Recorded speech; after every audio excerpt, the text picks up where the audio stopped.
When a plane started plummeting downwards, this pilot was forced to make a jaw-dropping decision. It's the terrifying moment that every airplane pilot fears the most. You're just seconds into what should be a routine flight, when both of the engines start failing without any warning. Now you have the responsibility of landing the aircraft safely to save the lives of all 233 passengers on board. That's exactly the nightmare scenario that Georgy Mirzin and Damir Yusupov faced in 2019. The pilots came into trouble when their Ural Airlines Airbus A32101 struck a flock of birds just moments after takeoff. So just 750 feet in the air, the pair had to think quickly to avoid a tragedy. Thankfully, those aboard the flight from Zhukovsky International Airport in Moscow to the Crimean capital of Simferopol were in safe hands. Yes, incredibly, every passenger managed to exit the aircraft with their lives intact. Here's a look at the remarkable story which has been hailed as the miracle on the Ramensko. Born in the Russian town of Igarka, Damir Yusupov dreamed of a career as a pilot from a young age. He was no doubt inspired by his father, a man who captained a helicopter.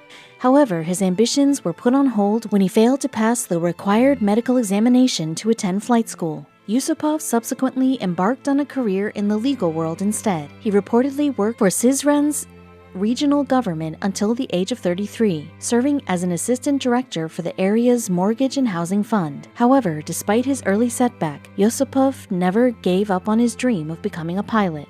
According to the Russian press, Yusupov managed to land a place at the Bugaruslan Summer Civil Aviation School at 32 years of age. After graduating with honors, he continued his studies at the St. Petersburg State University of Civil Aviation. In 2013, he was offered a position at Ural Airlines. Yusupov was tasked with flying aircrafts across countries such as China, Turkey, Egypt, Tunisia, and, of course, Russia. And he's actually flown notable passengers over the years, including soccer club Rubin Kazan and the Russian figure skating squad. However, his roughly 3,000 hours spent piloting in a professional capacity aren't all that significant. In fact, they represent a mere double the 1,500 hours typically needed to captain an aircraft. In fact, Yusupov had only been appointed first pilot in 2018, just a year before manning the flight that put him in the headlines. This was also the same year that he graduated from the Ulyanovsk Civil Aviation Institute with a degree in aeronavigation. Yusupov might not have been as experienced as his fellow Ural Airlines pilots, but he was nonetheless reportedly well respected. A very good, courageous, very responsible, kind individual with a good sense of humor. That's how one flight attendant who'd previously worked with Yusupov chose to describe the pilot in an interview with E1. But of course, Yusupov wasn't the only man to be hailed as a hero on that fateful day.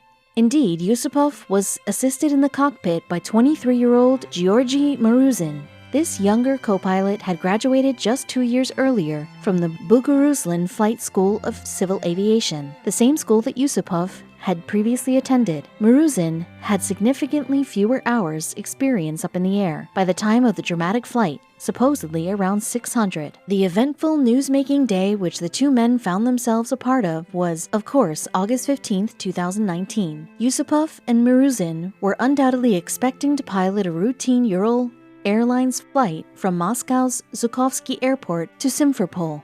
However, this proved to be anything but the case. Within seconds of takeoff, a catastrophe started to unfold. The history of the aircraft in question, the Airbus A321-211, was already of interest. Initially built for My Travel Airways 16 years previously, it had ultimately been rejected by this particular company. Instead, it was picked up by Cyprus Turkish Airlines before moving again in 2010 to Atlas Global. Then, after a brief stint with Solaris Airlines, it transferred in 2011 to Ural Airlines. Fast forward to August 2019, and passengers aboard the plane had become aware that something was seriously wrong. In fact, one anonymous man started filming the drama on his phone after the plane began to violently shake. He told state television in Russia that he began to realize things were amiss immediately after takeoff. The passenger said 5 seconds later, the lights on the right side of the plane started flashing, and there was a smell of burning. But what exactly had happened? Well, the plane first got into trouble when a number of seagulls happened to fly straight into the path of its left engine. This caused the engine to fail. Furthermore, just as Yusupov and Maruzin were attempting to bring the plane safely back to the runway, they were dealt a second blow. More birds had hit the right engine. This meant that the plane no longer had sufficient propulsion to stay off the ground. Heading back to the runway was no longer an option, so the pilots were forced to think on their feet. They opted to disengage the two engines and coast along to the open cornfield situated southeast of Zhukovsky Airport. Thankfully, it proved to be an inspired and life-saving decision.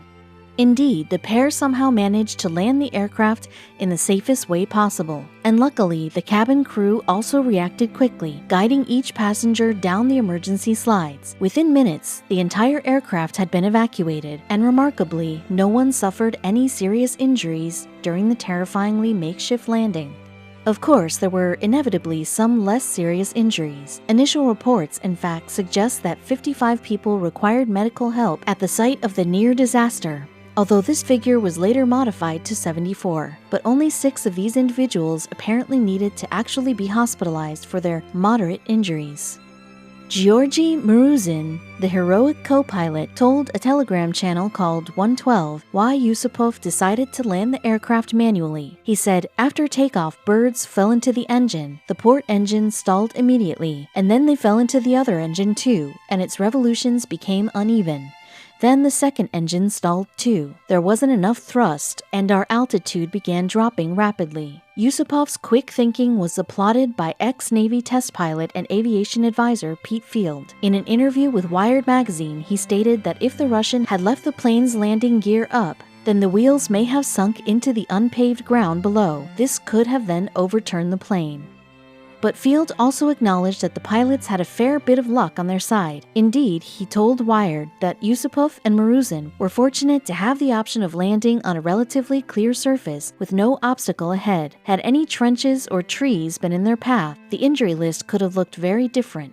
Of course, Field wasn't the only person to have praised Yusupov for his heroic efforts. In fact, Svetlana Babina, a passenger on board the dramatic flight, told TASS after the plane landed, "We all applauded the pilot," and despite ending up several miles from the nearest runway, Babina also claimed that the landing was actually relatively smooth. Yusupov's duties didn't just end with the landing. He also made sure that each and every one of his passengers got off the aircraft safely. A video published by MASH shows the pilot using a megaphone to help with the evacuation process. In the clip, Yusupov can be heard advising passengers to head to the right, toward the sun, along the rows of corn. Yusupov was also lauded by an unnamed fellow pilot from another airline. The man in question revealed to Meduza that the landing was so smooth that it was obvious that the Russian had done his homework when it came to engine failure response, and the plaudits just kept on coming. In fact, both Yusupov and Maruzin were hailed as heroes by none other than Vladimir Putin's press secretary Dmitry Peskov, and Governor Yevgeny Kuvashchev took to social media platform Instagram to sing the pair's praises too. He even stated that the duo should be officially awarded for their quick-thinking heroics. And it appears as though the Russian president had been listening to such calls. A day after the landing took place, Putin gave both Yusupov and Maruzin the prestigious title of Hero of Russia. And he didn't forget the other crew members either. All the staff, in fact, were honored with the Order of Courage for getting the passengers safely off the aircraft. It may be a while before the flight staff aboard the near-disastrous flight see the inside of a plane again. In fact, they have been ordered to take a break until the investigation of the landing has been fully carried out. This is a normal practice when something of this magnitude has taken place, according to a representative for the airline. Yusupov, it seems, is more than happy with this particular arrangement. Indeed, in an interview with Radio Free Europe, the pilot revealed that he'll be enjoying his unexpected break until the investigation has been conducted. But he also claimed that he doesn't believe his actions were in any way heroic. Immodest Yusupov insisted that the events of the day were all just part and parcel of his job. He said, "I wasn't afraid. I did what I had to do. I saved the plane, the passengers, the crew. I think that was the only decision. I don't think I'm a hero." Yusupov appeared equally as calm when he first called his partner after the incident. Phoning from an unidentified number, the pilot simply told his spouse that everything's okay and that everyone's alive. Yusupov also has 2 kids with his spouse Natalia, who he actually met aboard a flight when he was a passenger. Despite Yusupov's insistence that he was only doing his job, the Russian press still hailed the incident as the miracle on the Romanesco. The town of Romanesco is, of course, where the cornfields that the plane landed in were situated, and many feel that Yusupov's efforts were similar to those of another heroic pilot across the Atlantic.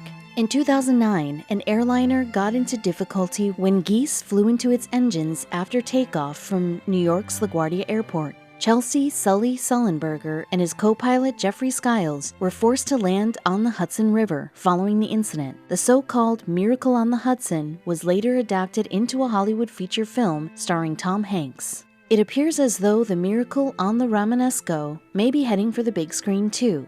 Indeed, director Alexander Midda has expressed an interest in recreating the dramatic incident for a full-length feature film, and Midda has form when it comes to such fare. He was responsible for 1980's Aircrew, a disaster movie filmed in the Soviet Union. However, not everyone believes Yusupov and his colleagues deserve to be hailed as heroes. Every crew member aboard the Airbus A321 has been blacklisted by the Ukrainian non-governmental organization known as Mirotvorets. The controversial Ukrainian site accused them of, on multiple occasions, making illegal crossings of the state border of Ukraine. So what exactly happened to the aircraft following its dramatic emergency landing? Well, sadly, the Airbus A321 was irreparably damaged during the incident. Ural Airlines later confirmed that it would be cut up for scrap, making it the 6th time that this particular Airbus model suffered such a fate. Ultimately, a big question needed to be answered in the wake of the incident. That is, could the cause of the engine's failing have been avoided? Well, it seems as though the increase of birds near the site is definitely a man-made problem. In 2012, the managers of a nearby waste site were taken to court over their handling of illegal dumping. This particular practice had been cited as the reason for a noticeable influx of birds close to Zhukovsky Airport's runway. Although the site's managers weren't found guilty, they decided to stop storing or sorting any household waste at this location. Instead, they now compact and transfer the waste to be disposed at other sites. However, these practices are still carried out in the open air and not far from the runway. Following the Flight 178 incident, a Zhukovsky Airport air traffic controller issued a statement. This read, "We issue warnings to every departing aircraft. The birds come to sit on the runway. There's the river and the dump nearby, so they're here constantly." And thankfully, the Federal Air Transport Agency also appears to be recognizing that there's a major problem. In September 2019, just a month after the near disaster, the organization known as Rosaviatsia announced plans to work with law enforcement on the issue. The legality of any waste dumping close to any airport in the country would be examined, and they would also monitor the regularity of bird inspections near every airport too. Rosaviatsia is also helping the Interstate Aviation Committee with the investigation into the Flight 178 incident. The French Bureau d'Enquêtes et d'Analysis pour la Sécurité de l'Aviation Civile and the British Air Accidents Investigation Branch are assisting with the proceedings too. Fortunately for all involved, both the flight data and cockpit voice recorders have been salvaged.